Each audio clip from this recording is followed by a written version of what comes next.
بسم الله الرحمن الرحيم. عن أنس رضي الله تعالى عنه قال: رأى النبي صلى الله عليه وسلم على عبد الرحمن بن عوف أثر صفرة فقال: مه؟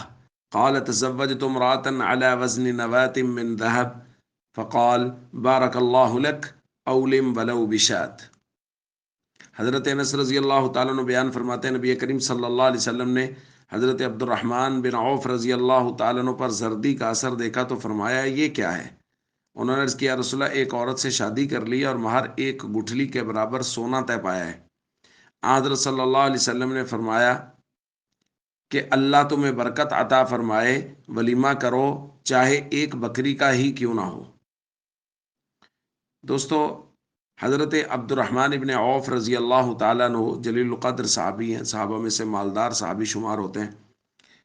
حضرت سعد ابن ربی رضی اللہ تعالیٰ عنہ سے ان کی مواخات ہوئی تھی جب یہ مدینہ منورہ میں تشریف لائے، تو جیسا کہ انصار نے قربانی کی ایک داستان رقم کی، حضرت سعد رضی اللہ تعالیٰ عنہ نے بھی ان سے درخواست کی کہ عبد الرحمن آ جائیے میرے ساتھ، میں اپنا سارا مال آپ کو تقسیم کر کے دے دیتا ہوں۔ اور روایات میں آتا ہے کہ یہ بہت زیادہ مالدار تھے۔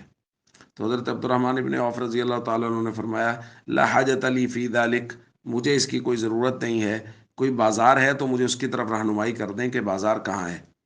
تو انہوں نے بازار کی طرف بھیج دیا۔ حضرت عبد الرحمن ابن عوف رضی اللہ تعالیٰ عنہ نے تجارت شروع کر لی، اور کچھ دنوں کے بعد ہی یہ واقعہ پیش آیا کہ وہ حضور کی خدمت میں پہنچے فجر کے وقت، تو ان کے کپڑے پر زرد نشان تھے۔ تو حضور نے پوچھا کیا ہے، تو انہوں نے بتایا کہ جی شادی کر لی ہے۔ تو حضور نے فرمایا ٹھیک ہے، ولیمہ کرو، بھلے ہی ایک بکری کا کیوں نہ ہو۔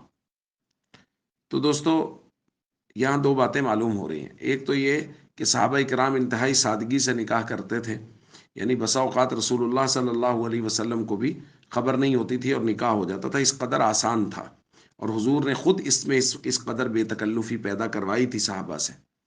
اور اس کے ساتھ ساتھ آپ دیکھیے کہ رسول اللہ صلی اللہ علیہ وسلم نے یہ ایک چیز ہے، بھائی یاد رکھیے گا، شادی کے پورے معاملات میں، نکاح کے پورے معاملات میں صرف یہ ایک جگہ ہے جہاں لڑکے کو حکم دیا گیا ہے کہ یہاں کھانا بناؤ، کھانا کھلاؤ، اس کو سنت قرار دیا گیا ہے، یہ ہے ولیمے کا کھانا۔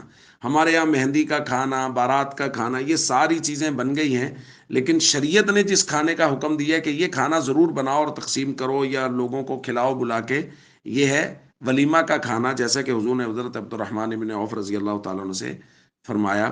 اور جمہور علماء کے نزدیک ولیمے کا کھانا، یعنی ولیمے کے لیے کھانا کھلانا لوگوں کو، یہ رخصتی کے بعد کی سنت ہے کہ جب رخصتی ہو جائے تو اس کے بعد ولیمہ کیا جائے اور لوگوں کو مدعو کر کے ان کو کھانا کھلایا جائے۔ السلام علیکم ورحمۃ اللہ وبرکاتہ۔